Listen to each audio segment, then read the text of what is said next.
Hello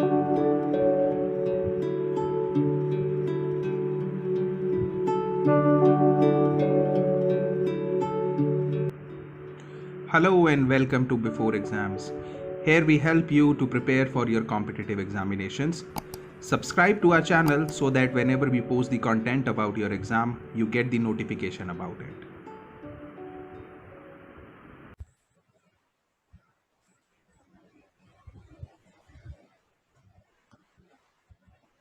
Hello everyone. In today's video, we will be talking about income and expenditure as a topic in economics. So as we know that income and expenditure serves as the major topics in economics because both the terms basically constitute economics. और economics बनती ही तब है when we talk about income and how we spend it, whatever the expenditure that we derive, that is derived from that very income, and whatever benefits that that this particular income serves to us, वो सारी चीजें when compiled together forms economics. So it is very important to talk about income and expenditure in economics as a criteria.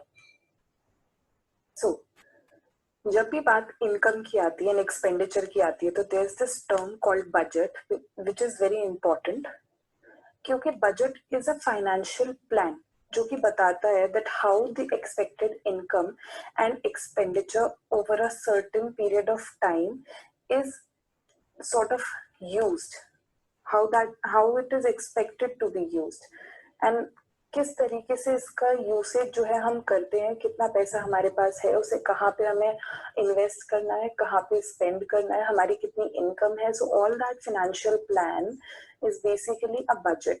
Budget आपका house hold budget भी होता है, आपके school का budget होता है, आपकी पर्टिकुलर जिस ऑर्गेनाइजेशन में आप काम कर रहे हैं वहां पे एक बजट होता है, and then this budget for the whole country which is called your economic budget for the country. तो why budget is needed?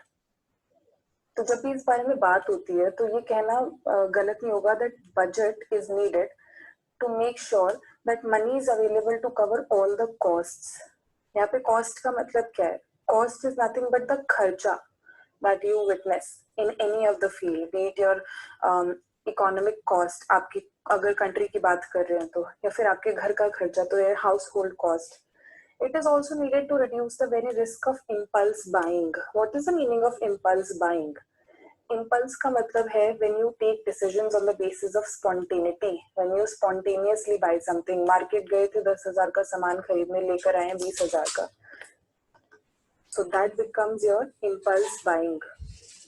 Also, it is needed to avoid a build-up of debt and to save money for rainy day. यहाँ पे rainy day का मतलब literally rainy day नहीं है.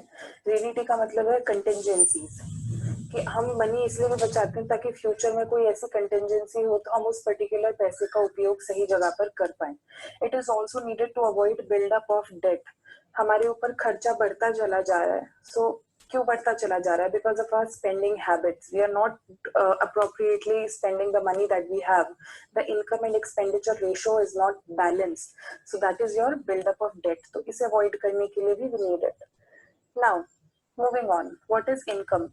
In all the previous videos, this term has appeared a number of times and we have read about it in a theoretical way as well, जहाँ पे मैंने पूरी definition with all due regard to the books and the scholars who have given the definition of income, उन सबके according I've told कि income होती क्या है. So it is basically money or a benefit in a kind you receive. अब किसी भी तरीके का बेनिफिट, मॉनेटरी बेनिफिट किसी भी काइंड में आपको मिल रहा है, यानी किसी भी प्रकार से आपको मिल रहा है, तो दैट बिकम्स योर इनकम. यहाँ पे क्या प्रकार की बात हो रही है? प्रकार is basically income that you earn from your office, income that you earn in the form of grants, किसी भी तरीके की इनकम, या कोई भी ऐसा monetary sort of gift, monetary incoming that you experience in life is your income. It can be regular, irregular and benefit in kind. तो basically 3 type की इनकम होती है जो हम आगे जाके डिस्कस करेंगे कि what are these 3 types. But just to be well aware of the fact, ये 3 चीजें ओवरव्यू में आपको याद रखनी है. that income can be regular, irregular and benefit in kind. तो जब हम रेगुलर इनकम की बात करते हैं it is what you are sure of receiving. आपको पता है कि आपने 2 घंटे ऑफिस में काम किया है, तो वेज रेट के अकॉर्डिंग लेट्स से आपको 500 रुपीज पर आवर के हिसाब से आपके 1000 रुपए पक्के हैं, तो that is your sure of receiving. आप इसे फ्यूचर में प्लान कर सकते हो कि मैंने ऑफिस में नौकरी ली है 40,000 रुपए में, तो मेरी इनकम 40,000 तो घर पे आएगी आएगी, और सब कुछ कट कटा के चलो 35 आ जाएगी। उस 35 को मैं पहले से प्लान करके एडवांस में कहीं ना कहीं किसी ना किसी तरीके से स्पेंड करने का प्लान कर सकता हूँ। So that becomes your regular income, you are used to it, we all are earning, तो that is our regular income. इसका एग्जांपल है हमारी wages, salary and child benefit. Irregular income on the other hand is something that you're not sure of receiving। ठीक है, हम इसे पहले से एडवांस में प्लान नहीं कर सकते। हम ये नहीं प्लान कर सकते कि कल तो मेरी लॉटरी लगेगी 1 करोड़ की, तो मैं अभी से इसे प्लान करके चलता हूँ। That's not how it happens. It is something that you can not plan in advance कि आप इसे स्पेंड कैसे करेंगे। These are uncertain in nature, और ऐसा कभी कभी होता है that you witness such sort of income. अगली है your benefit in kind. Benefit in kind का मतलब है एक sort of non money income जो कि हमें काम करने से ही मिलती है। नॉन मनी इनकम यानी कि किसी भी तरीके का आपका इंसेंटिव या आपका कोई भी बोनस, जैसे हम बोलते हैं कि पॉजिटिव रीइंफोर्समेंट हो गई है ऑफिस के अंदर, स्टाफ को बोला जा रहा है कि आपकी प्रोडक्टिविटी अच्छी होगी तो we will be giving you 5,000 rupees additional to your regular income, तो that becomes your benefit in kind. काम के हिस्से में ही ये होता है, but that is when you perform in a certain way, that is when you do something of a kind जो आपने पहले ना किया हो। तो it is also uncertain in nature, but this is one of the prominent types. It also helps in boosting the morale. Employee का morale boost करने के लिए ये बहुत ज्यादा फायदेमंद होती है, बिकॉज ऑफिस में अगर हम देखें, when we talk about the corporate culture we see on a daily basis, even our parents do so, उन लोगों को बोला जाता है कि if they perform in a certain way तो उन्हें कुछ ऐसी बेनिफिट्स मिलेंगे क्योंकि उनकी सैलरी को एड ऑन कर देंगे। So they work hard for that, because उस पर्टिकुलर चीज से आप एडिशनल प्लानिंग कर सकते हैं। एक प्लानिंग जो आप अपनी रेगुलर इनकम के साथ कर रहे हैं, and then comes the additional planning. Like if initially I was planning to buy a car and I am getting 5 या 10,000 रुपीज मोर, तो आई कैन बाय कोई भी ऐसी कमोडिटी जो घर के काम आ सके। सो that becomes your additional investment पहले से ही।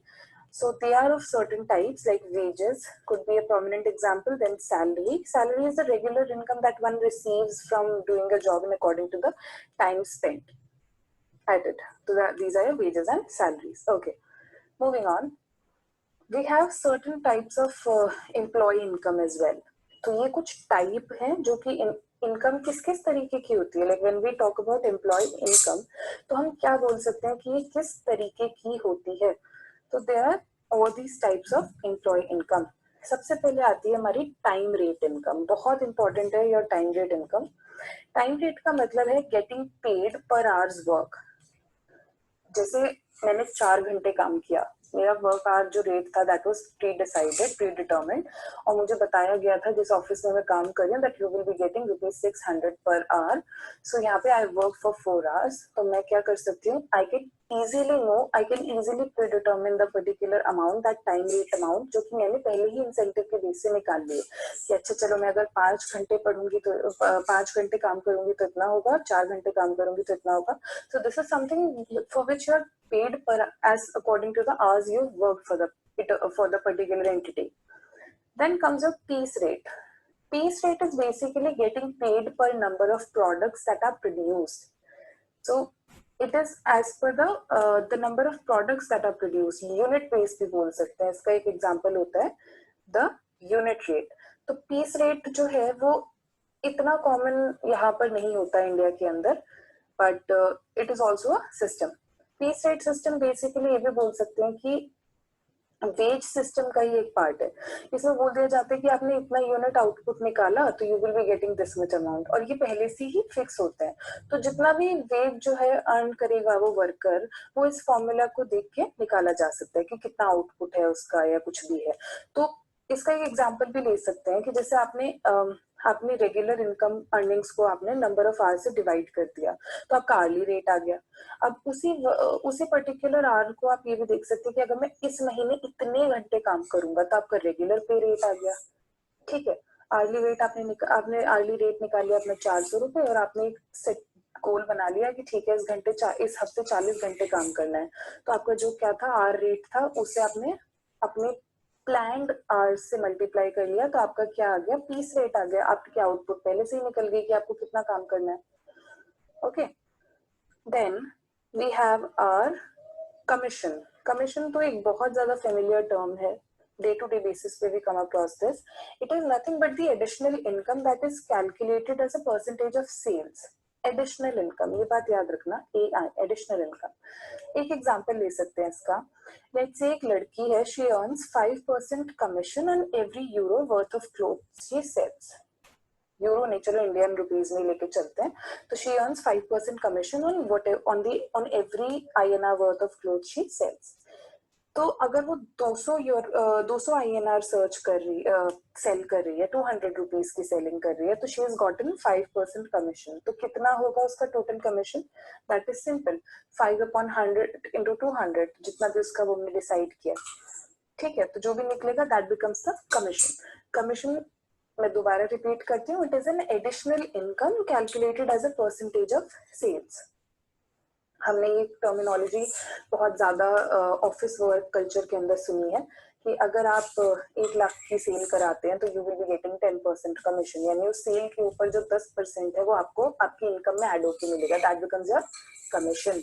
एंड ये भी एक तरीके से रीइंफोर्समेंट एक्टिविटी है, ये भी आपको आपके काम की प्रोडक्टिविटी बढ़ाने में हेल्प करता है। Okay, then we have our basic wage. Basic wage नाम से ही you can clearly undermine, it is the regular weekly payment for the normal hours that are worked. Regular weekly payment for normal hours worked. ठीक है, एक set rate है किसी भी corporate culture का। ज्यादा बड़ी इंडस्ट्रीज की बात नहीं करते, मीडियोकर इंडस्ट्रीज की बात करते हैं।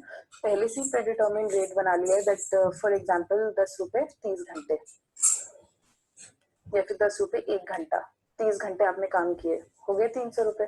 सो this becomes your basic veg, एक सॉर्ट ऑफ मिनिमम वेज, जो इतना तो मिलना ही मिलना है। उसके ऊपर देन हर कंपनी का अपना एक अलग स्ट्रक्चर होता है, एज पर दैट वो डिसाइड करते हैं the basic veg. Okay, over time. What is the meaning of over time? Over time होता है जब आप एडिशनल आवर्स काम करते हो। एक तो होते हैं आपके normal working hours. Normal working hours are your office hours. Let's say you work 9 to 5, आपके 6 या 7 घंटे का इज योर ऑफिस आवर। एक दिन आपको लगा, या हफ्ते में 3-4 दिन आपको लगता है कि चलो 2-2 घंटे और काम करते हैं, so that the work is completed on time and that मेरी productivity भी increase होगी, and then everybody will think that I'm an efficient employee. हम ये नहीं बोल सकते कि everybody will think, usually people do that for the sake of their own productivity. तो हाँ, people who take their work seriously they do overtime. Overtime इसलिए किया जाता है to enhance the overall productivity and to earn the maximum benefits one can. So overtime is the additional payment for working over your normal hours. इसका एक example लेके चलते हैं. Let's say time and a half. Okay, so let's say 10 rupees plus 1.5. So that becomes your 15 rupees per our. Double time लेके चलते हैं तो वो हो गया 10 rupees into 2, that is your 20 rupees per our. एक हम ट्रिपल टाइम भी लेके चल लेते हैं, 10 rupees into 3, that becomes your 30 rupees per hour. तो that is your overtime, hourly base पर whatever additional benefits you are getting और additional working hours that you have added into your normal working hours becomes your overtime. And overtime तो हर एक industry में prevalent है India के अंदर। एक और एग्जांपल लेके चलते हैं इसका। लेट्स से एक लड़की है, she receives 20 rupees per hour for a normal 30 hour week, alright, और and double time for overtime. ठीक है, तो यहाँ पर उसका 32 आवर वीक में कितना पैसा होगा? एक एग्जांपल लेके चलते हैं कि दोबारा I am repeating, there is this girl, let's say उसका नाम है Rekha. Rekha receives 20 rupees per hour for a normal 30 hour week and double time for overtime. तो वो कितना अर्न करेगी फॉर अ 32 आवर वीक? यहाँ पे 2 घंटे ऐड हो गए हैं। तो बेसिक पे क्या थी? ₹20 हर 30 घंटे के काम के लिए, मतलब ₹20 पर घंटा, और काम करती थी 30 घंटे, तो कितना हो गया 20 into 30 that is equals to ₹600। यहाँ पे ओवर टाइम बढ़ा है उसका 2 घंटे का, और तो टोटल कितना हो जाएगा, it will be equals to your ₹680. All right. Okay. Next topic is your gross wage. Gross veg जो है वो है आपका basic veg plus over time before deduction. तो ये बात याद रखना, gross veg becomes your basic veg plus over time after deduction. अगर हम इसका एक और एग्जांपल लें तो वी कैन, अगर हम इसे डिफाइन करें तो हम बोल सकते हैं कि ग्रॉस वेज जो है वो है आपका total amount that you pay an employee before you withhold the taxes and other deductions. So basically क्या होता है कि जो payroll withholdings है किसी भी एम्प्लॉय की, जो एम्प्लॉयज टेक होम पेरोल होती है वो सिग्निफिकेंटली लेस होती है उसके ग्रॉस वेज से, ये बात याद रखना। तो as I said, it is the total amount that you pay an employee before you withhold the taxes and the other prominent deductions. All right, moving on, we have this thing called gross wage we have done. Yes, now we have net wage. Net wage हमने जब definition की थी gross and net की, जब हम GDP कर रहे थे in the videos, we talked about gross and net का difference. All right, तो your net wage is basically your take home pay, यानी इतना तो घर जाएगा ही जाएगा after deductions. So basic pay plus overtime after deductions becomes your net wage. Gross veg क्या था, basic veg plus over time before deduction, यानी अभी डिडक्शन हुए नहीं है। एंड यहाँ पर क्या हो गया नेट वेज के अंदर, यहाँ पे डिडक्शन के बाद और बेसिक पे को ऐड करके whatever amount you are getting becomes your net wage. Alright, अब बात करते हैं डिडक्शंस की। बहुत बारी word we have witnessed, what is the actual meaning of deductions. तो डिडक्शंस दो तरीके की होती हैं, voluntary deductions and involuntary deductions. Voluntary deductions आदमी की चॉइस के ऊपर होती हैं, एम्प्लॉय की चॉइस के ऊपर होती हैं, एंड इनवॉलंटरी डिडक्शंस होती हैं आपके कंपल्सरी डिडक्शंस, जैसे आपको सरकार को टैक्स देना ही देना है, आपको यूनिवर्सल सोशल कॉन्ट्रीब्यूशन करना ही पड़ेगा, तो that becomes your involuntary deduction. And voluntary deduction is your choice, like आपको पेंशन के लिए कटवानी, मेडिकल इंश्योरेंस, सेविंग्स करानी है, trade union fees, that becomes your voluntary deductions. दो टाइप हो गए, voluntary and involuntary. Okay, now हमारे कुछ स्टैट्यूटरी डिडक्शंस भी होते हैं, नाम में ही स्टैट्यूटरी आ गया, like the something related to government. तो ये होते हैं आपकी जैसे PAYE डिडक्शंस। PAYE होता है pay as you earn deduction. तो it is used by government to invest in services, जैसे कि हेल्थ केयर में गवर्नमेंट इन्वेस्ट करती है, तो ये कुछ डिडक्शंस होते हैं जो आपकी सैलरी से करे जाते हैं। एक होता है इनका आपका PRSI डिडक्शन, जो मैंने यहाँ पे मेंशन किया, it is very important. PRSI is your pay related social insurance. ये तब कलेक्ट करा जाता है, it is collected as a contribution by the employee towards social welfare benefits. All right, it is a contribution by the employee towards the social welfare benefits. इसका एक example लेके चलते हैं, like old age pension, unemployment benefit, etc., etc. So this becomes your pay related social insurance. All right.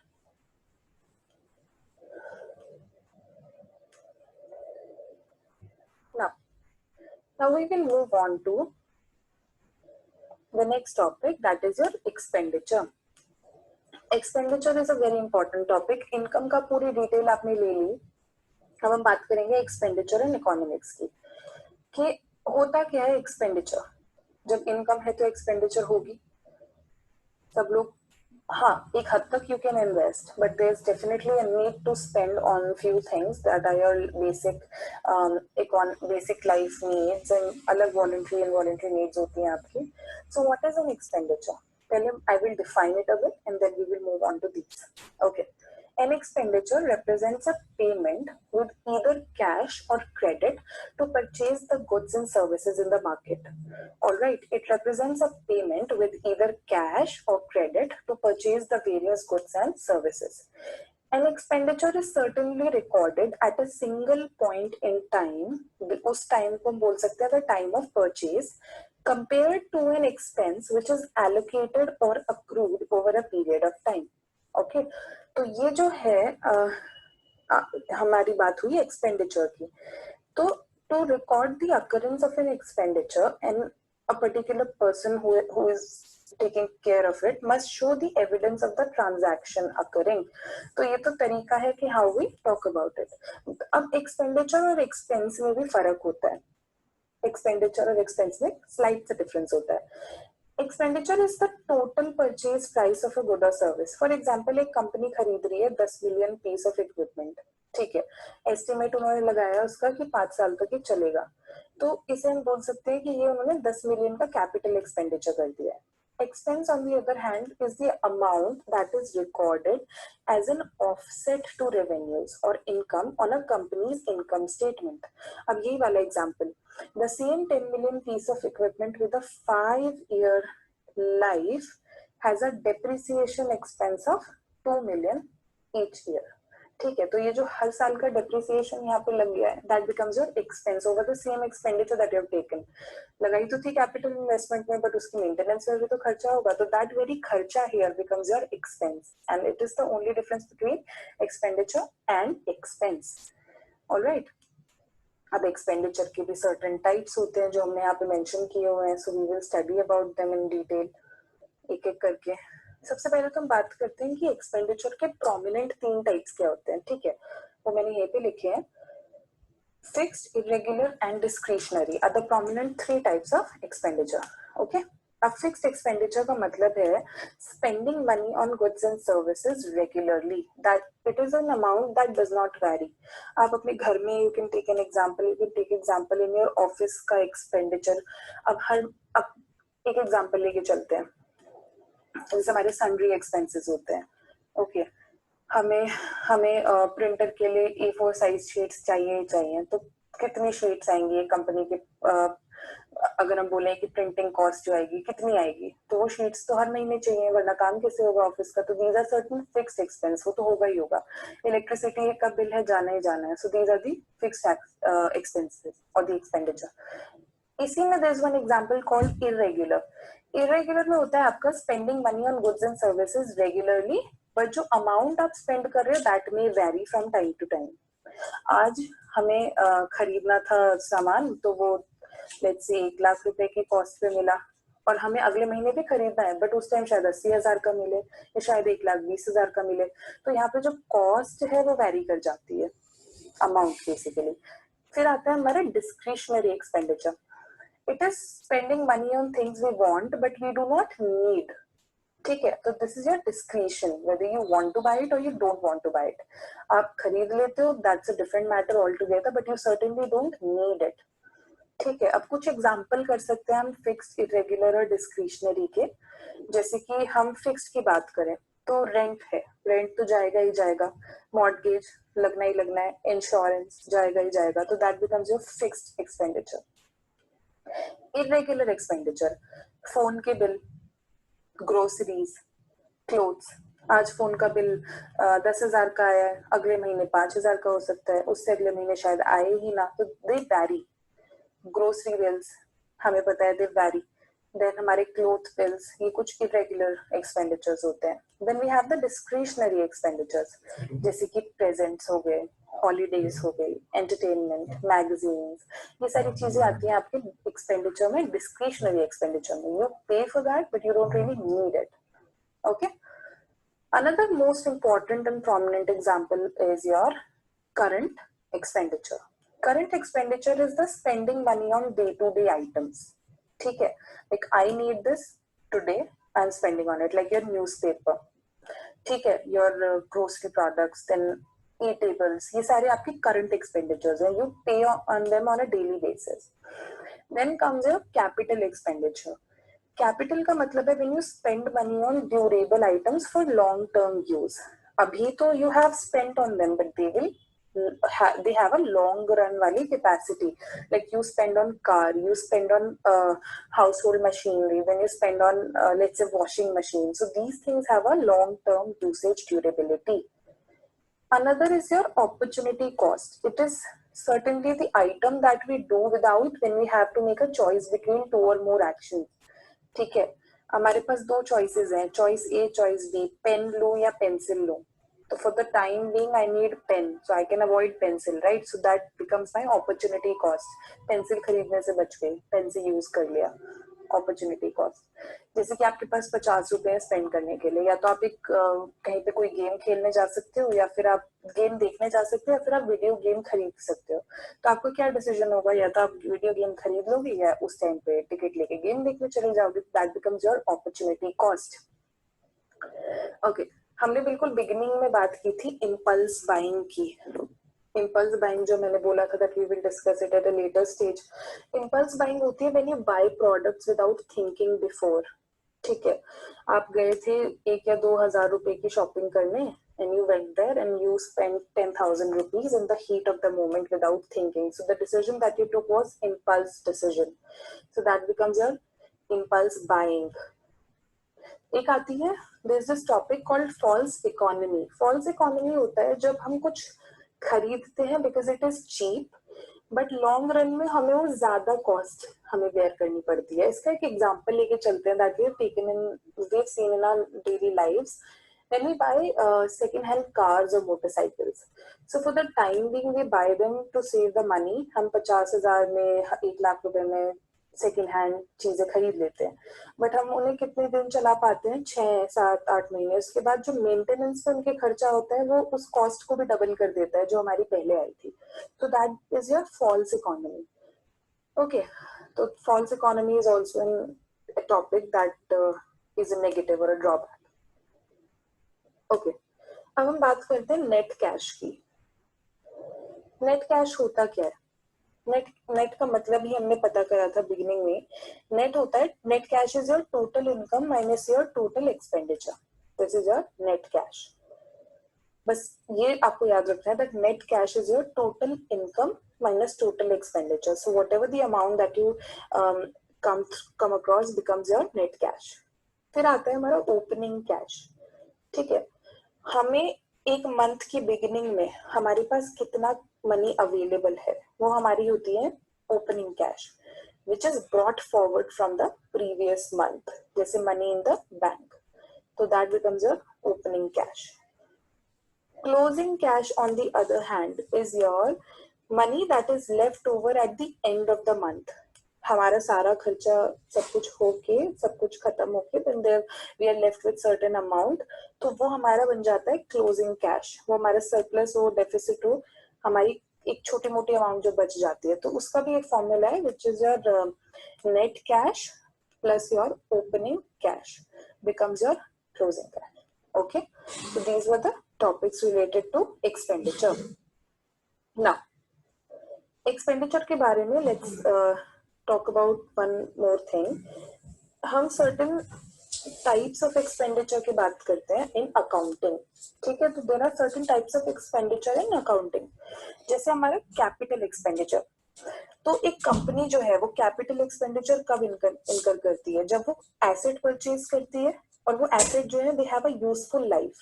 1 साल से ज्यादा तो अगर उनकी यूजफुल लाइफ है तो वो नॉन करेंट एसेट कहलाते हैं, तो वो हो जाता है आपका capital expenditure.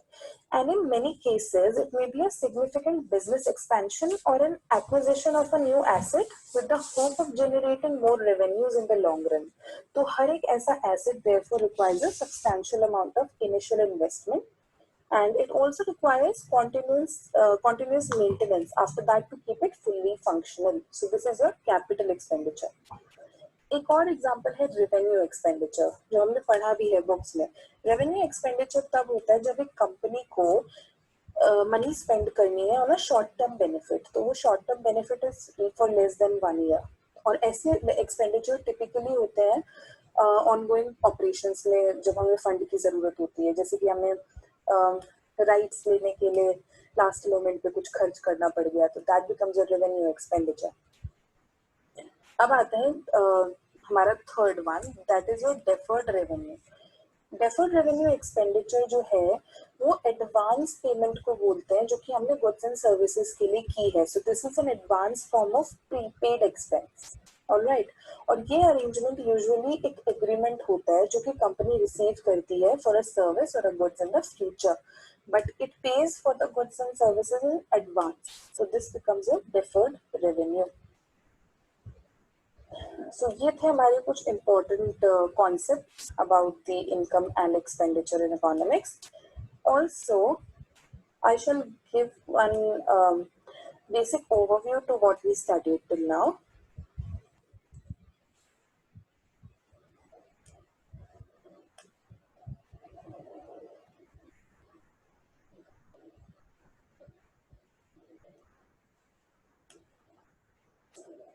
Since we spoke about income and expenditure, तो ओवरव्यू इसका इकोनॉमिक कॉन्टेक्स्ट में क्या हुआ जो हमने अब तक पढ़ा, वो ये था कि जो प्रोडक्शन है, इनकम, एक्सपेंडिचर, सेविंग और इन्वेस्टमेंट अकाउंट जो होते हैं सारे, they record the production of goods and services in the economy, we all know that, and the incomes that are arising from this production, expenditure on production and the resulting saving and investment, हम उसके बारे में हमने पूरा पढ़ा. So the recording of the information in a series of interrelated accounts allows analysts to formulate the consistent interpretation of the very productive activity जो कि result करती है इनकम, एक्सपेंडिचर से, सेविंग से या इन्वेस्टमेंट से. ठीक है, अब जैसे हम जीडीपी की भी अगर बात करें तो it lies at a certain of the production, income, expenditure, saving account पे. और जीडीपी जो है क्या है, it is an unduplicated value of goods and services जो कि प्रोड्यूस की जाती है ड्यूरिंग अ पीरियड जो कि फाइनल डोमेस्टिक कंजम्पशन के टाइम पे अवेलेबल होता है, like which is available for final domestic consumption या इन्वेस्टमेंट या एक्सपोर्ट. तो ये सारी चीजें एड करती हैं in this, and the very income and expenditure account also record the distribution and use of income by the 6 main institutional sectors. तो उनके मैं एग्जांपल आपको दूंगी, जैसे कि हमारा household, then we have our non profit institution जो कि हाउस होल्ड को ही सर्व करते हैं, देन हमारा जनरल गवर्नमेंट्स, ऑल्सो हमारे non financial corporations, financial corporations, हमारे नॉन रेजिडेंट्स. और ये सारे अकाउंट जो है वो क्या करते हैं, they articulate revenues to the sector, और जितना भी करंट एक्सपेंडिचर है सेक्टर का वो भी. Also the difference between a sectors income and its expenditure results in an estimates of the sector saving. इसीलिए इनकम एक्सपेंडिचर की नॉलेज होना बहुत जरूरी है, because in order to know about the very sector कि वो ग्रोथ कर रहा है या वो नहीं ग्रोथ कर रहा है या फिर वो स्टैटिक है, ये सब किस पे डिपेंड करता है, इसी इनकम एक्सपेंडिचर कॉन्टेक्स्ट के ऊपर. Also the accumulation of capital is also central to the sector accounts. तो जो कि कैपिटल है या फिर हमारा इन्वेस्टमेंट अकाउंट है, उसका फोकस होता है इकोनॉमिक एजेंट्स के डिसीजन पे कि वो किस तरीके से नॉन फाइनेंशियल एसेट्स में इन्वेस्ट करेंगे. और जो अकाउंट का रिकॉर्ड है, चाहे वो सेक्टर का करंट पीरियड सेविंग्स हो या मतलब डिमांड मीट कर पा रहा हो या ना कर पा रहा हो, वो भी उन्हीं के हाथ में होता है. And the balance of the capital account also produces an estimate of each sector's net lending. और सेविंग जो है वो ग्रेटर होती है इन्वेस्टमेंट से, और बोरोइंग, सेविंग यानी लेस देन इन्वेस्टमेंट जब हम लेंडिंग और बोरोइंग की बात करते हैं. तो ये पूरा कंटेक्चुअल डेटाबेस हमें कौन प्रोवाइड कराता है, that is our income and expenditure और हमारा सेविंग और इन्वेस्टिंग अकाउंट. ठीक है, so let's take an overview. हमने क्या क्या पढ़ा, we spoke about budget in this video. We had a lecture on the income किस किस तरीके की होती है, regular, irregular, benefit in kind, types of employ income हमने पढ़ा, हमने एक्सपेंडिचर के बारे में पढ़ा, और हमने एक ओवरव्यू दिया इनकम एंड एक्सपेंडिचर का in economics. And with this video ends. Thank you so much.